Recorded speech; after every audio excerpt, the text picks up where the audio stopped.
G'day legends, g'day superstars, it's Peps and I'm here with Tipped Out's round 16 selections for a massive, awesome round of footy. We saw last night the Brisbane Lions demolish Richmond, 134 to 53 points.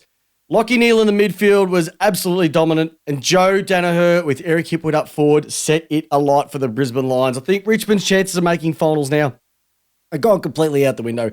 And Brisbane, I think we now have a second challenger for Collingwood and Port Adelaide. So 3 now, who I would say are the form teams in the AFL. Well, it's all mainly kicking off tonight at the SCG. We've got the 13th placed Sydney Swans versus the 9th placed Geelong Cats. Interesting matchup for these two teams. Sydney had a magnificent win against West Coast last week. Geelong had a tough one against the D's, but that 6-goal final quarter really set it alight. And there's really a 50-50 split when we look at both of these teams, who is going to win. I'm simply going to go with Sydney being the home team. I thought they were sensational last week. They were forward of the ball, magnificent. No many injuries, starting to get some players down back as well too. I think Cameron's going to be a bigger loss for Geelong than we actually think, and I think Sydney will play the smaller ground, which is the SCG, a hell of a lot better. So I'm going to be going with Sydney, probably by a couple of goals at the most. All right, I reckon this game is pretty much going to be the game of the weekend, and here's why. Western Bulldogs versus Fremantle. Whoever loses this, it is over for them when it comes to finals, in my humble opinion. The Bulldogs are struggling to hold on to 7th position. Fremantle had a great win last week. They're sitting in 11th. Now, if we put the both teams together, the Western Bulldogs, they haven't been firing on all cylinders, and Fremantle, with their win over Essendon, will be very, very happy with themselves. If it was played on a bigger ground, I would definitely go with Fremantle. But the speed of Marvel Stadium is exactly what the people at the Western Bulldogs are going to like. The Bont through the middle, Liberatore, as we've spoken about many, many times, having a great season. McRae through the middle, Bailey Smith through the middle. The issue is their back line. They've got no Alex Keith no Liam Jones for a bit of injuries for a few weeks. We've got Alex Keith not playing great form. Will they move Norton down back? I know Beveridge has said that he won't. Might be a decision that he needs to make just to shore everything up down in the back line, because when you've got Jaimis floating around there, Tabernar, if he's playing, you've also got Schultz, Walters. These type of guys have been really lighting it up over the last week or so for Fremantle. And I just like what they've been doing. So I'm actually going to be going, even though with that all saying, I'm going to be going with the Western Bulldogs just because it is at home. Once again, not by a couple of goals. Adelaide versus the North Melbourne Football Club. Look, this will be a barnstormer. Adelaide will win, and I think they'll win pretty comfortably. North have been pretty good over the last few weeks. They haven't been getting blown away, but they haven't been winning. Since Ratton's come into play, they've been playing a lot better football. Clarkson's going to be reinstating himself in the next couple of weeks. I just think Adelaide have a lot more to play for. They want to lock in a spot in the top 8 and try and get in a 5th or 6th position. So they're playing a home final. So I'm going with Adelaide quite easily, and Tex Walker to kick an absolute bag. Well, I mentioned the Western Bulldogs and Fremantle being a cracker of a game. Tell me you're not going to be strapped in for this one. When you're looking at the percentage of 51% of all selections are going towards Collingwood and the other 49 are going towards the Gold Coast, you know this is going to be tighter than the 10 versus first being played at HBS Stadium 4:35 tomorrow. So it is going to be towards the afternoon into the evening. So if it's nice and warm up there, Gold Coast will be licking their lips about this one. Their football over the last X amount of weeks has been really, really good, and they really did a number on Hawthorn last week. We know about Collingwood. They had the loss against Melbourne. They came back last week and won against Adelaide by the skin of their teeth. Probably shouldn't have won that one, but once again, it's what it's what Collingwood do. When you think they're not going to get there, they will. I'm going with Gold Coast just for the simple fact that who does this mean a little bit more to? It means more to Gold Coast. They win this. They are a massive chance to be playing finals with a really good run home. If Collingwood win, they're virtually locked in a top 2 spot, so it's not going to mean as much to them. And Gold Coast, I think they're the best contested ball team in the league. They will be absolutely brutal around the ball. So I'm going with Gold Coast in a mini upset, no more than 2 goals for that one. Essendon and Port Adelaide at the MCG. Interestingly, not at Marvel, but they'll get a big crowd because everybody's loving what Essendon are doing at the moment. You can't fault them. Their football's been pretty good for most of the year. They've still got their ups and downs. They are a young team.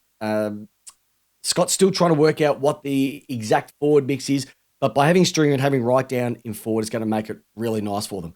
I can't go past Port Adelaide. When you got Butters, when you got Rosie, when you got the Horny Boy, when you've got Boak, Wines, Dixon, Rioli, Powell Pepper, I could keep naming names until the cows come home, but they have been magnificent, big rises this year, and Port will win this one. I reckon they'll win this quite easily by maybe 5 or 6 goals. I think it'll be tight early, but I just think the class of Port Adelaide will blow them out of the water towards the end as well.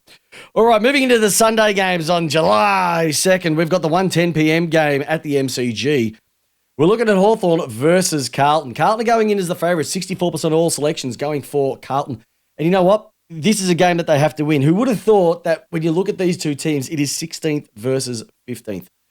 If Carlton lose this is going to be bigger than just the result itself. It is going to be, is the coach the right person? Who do we need to get rid of from a playing perspective? Is the board right? You can see the witches coming out of the dark, pitchforks in hand, waiting to cause a bit of a carnage, chaos, riot down there at Princess Park. But I think Hawthorn, once again, were blown away last week after having a great lead. They've dropped Kaczynski, which is an interesting move. So I'm going with Carlton. Eventually, their twin towers have to fire. It's been quite a while since the two of them lit it up, and it's a perfect opportunity to go against Hawthorn. And I'm only going by a couple of goals at the most because really, I don't trust either of these two teams. All right, we're going over to Traeger Park, all the way in the Northern Territory, and we're looking at Melbourne versus the GWS. Melbourne, couple of great weeks in terms of football, couldn't get the result against Geelong. Very, very poor fourth quarter. Got blown away 6 goals pretty much in a row. But before that, they were dominating the game. They really need to get their goal-kicking proficiency up. And it's been interesting since Clayton Oliver's been out. Petrarca's had to go more into that midfield, and it's causing a lot less accuracy in front of goals. We tend to kick higher scores when Petrarca's playing that hybrid half-forward on-ball role. So hopefully one more week with him. GWS, great win last week.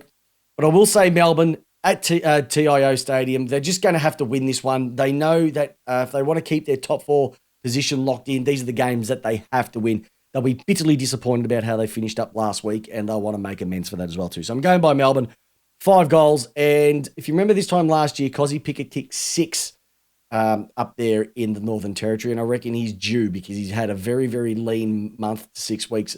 Pretty much since signing his new contract, he is due for a big one.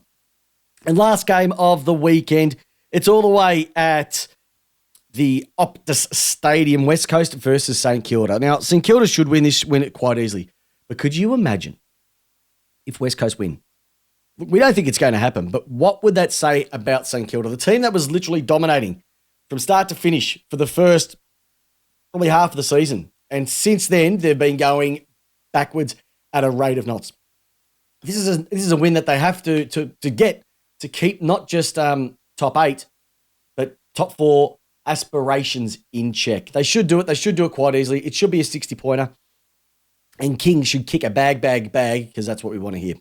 There you go, listeners. That is Peps with Tipped Out's round 16 tips for a massive round of AFL footy. Remember to join us on Monday night for Lace Out. It's going to be another cracking episode. We've only got 1, 2, 3, 4, 5, 6, 7, 8, 9 regular rounds of football, and that's when the magic happens after that with the finals. So literally 13 weeks of footy left.